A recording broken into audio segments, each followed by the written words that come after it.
Are there any questions? Are there any questions? Who are you guys? We are so excited. I'm from South Dakota. You might have. Yes. Yeah, so I'm so glad you guys are preaching this message. you know, South Dakota did something interesting, and it's interesting that you're from there. So the governor did not restrict access to hydroxychloroquine. We know. We took Right. a lot of flack for that. Right, and you were, I believe you were the only state in the union that did that.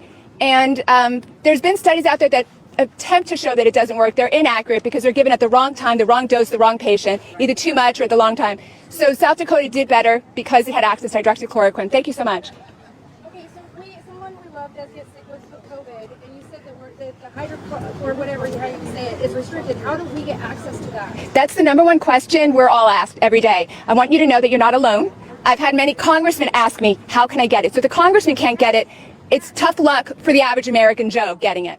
It's very difficult. You have to overcome a few hurdles. Your doctor has to have read the science with a critical eye and have eliminated the junk science. Many studies have been retracted, as you know. And number two, the pharmacist has to not restrict it. Many states have empowered their pharmacists to not honor physician prescription. That's never happened before. That interference with the doctor-patient relationship, where the patient talks to the doctor honestly and the doctor answers the patient honestly, has been violated. So you have a very difficult time as the average American. Some of the information we'll share later this afternoon is to show the mortality rates in countries where it's not restricted and the mortality rates where it is restricted. So I have friends all over the world now because of this. And in Indonesia, you can just buy it over the counter. It's in the vitamin section. And I'm here to tell the American people that you could buy it over the counter in Iran because the leaders in Iran, the mullahs in Iran, think that they should have more freedom than Americans. I have a problem with that.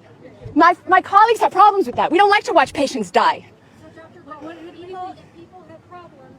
They should be picking up the phone, and they should be calling their state and their federal representatives and senators and say, we are the American people, and we demand Let me say one thing.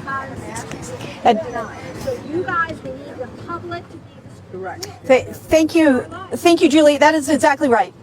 If you hear when you hear this, if you're concerned and wondering why you may not be able to get access to it, we need you to make 4 calls. Call your governor, call both of your senators, and call your congressman. And tell them that you want to know why you're not able to get access to a drug that doctors are telling you will help end this and help us reduce the number of hospitalizations and reduce the number of deaths. Urge them to read Dr. Harvey Rish's study from Yale. He's a Yale professor of epidemiology, and from there you'll find other studies. Yes.